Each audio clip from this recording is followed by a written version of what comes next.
नमस्कार विद्यार्थियों। पिछले वीडियो में मैंने राम नरेश त्रिपाठी द्वारा रचित पथिक का कुछ भाग पढ़ा था। अब उसके आगे का इस वीडियो में पढ़ेंगे।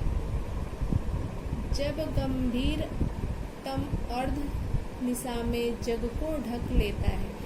यहाँ पर कवि ने प्रकृति का मानवीयकरण किया है। यहाँ अर्धरात्रि के समय का वर्णन किया है। आधी रात को जब पूरा संसार सो जाता है, उस समय वह समुद्र के किनारे खड़े होकर उसका वर्णन करते हुए कह रहे हैं कि जब पूरा संसार अंधेरे में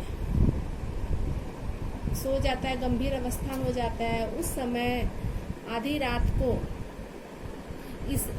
यह संसार पूरा अंधकार में हो जाता है और अंधेरा पूरे संसार को ढक लेता है। तब अंतरिक्ष की छत पर तारों को छिटका देता है और अंतरिक्ष को उन्होंने छत कहा है और उस छत पर चारों तरफ तारे छिटके हुए दिखाई देते हैं।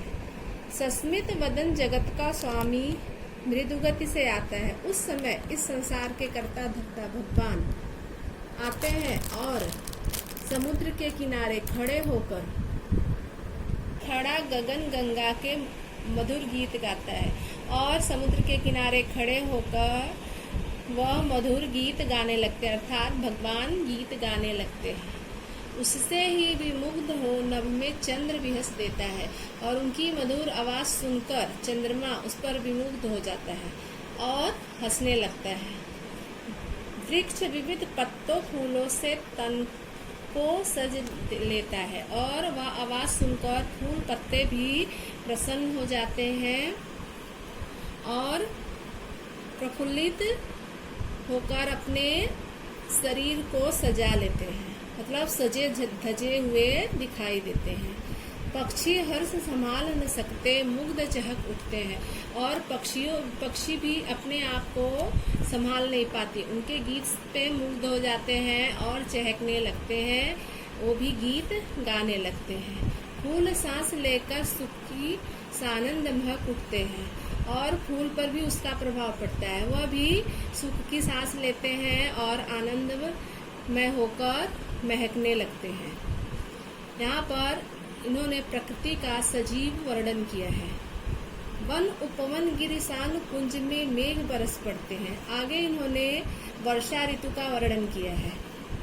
जब वर्षा ऋतु आती है तो वन में, उपवन में, पहाड़ों पर, गलियों में, मैदान में, कुंज में चारों तरफ मेघ बरसने लगते हैं।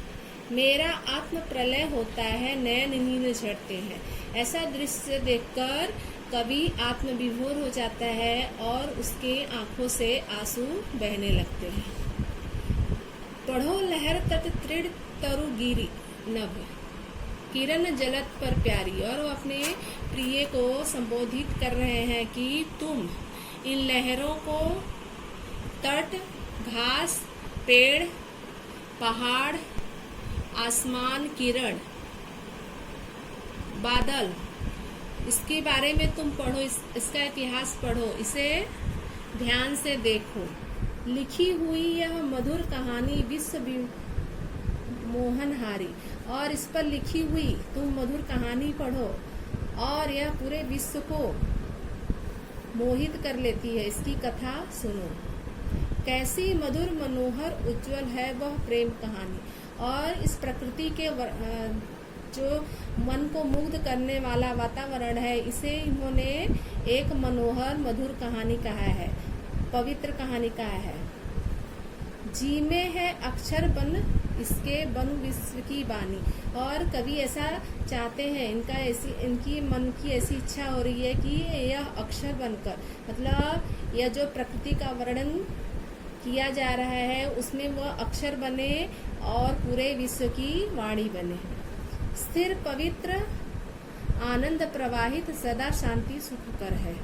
और यह वातावरण स्थिर है, पवित्र है, आनंद प्रवाहित करने वाला है और सदैव शांति और सुख देने वाला है। मतलब प्रकृति पूरे विश्व को सुख, शांति, आनंद, सुख प्रदान करता है।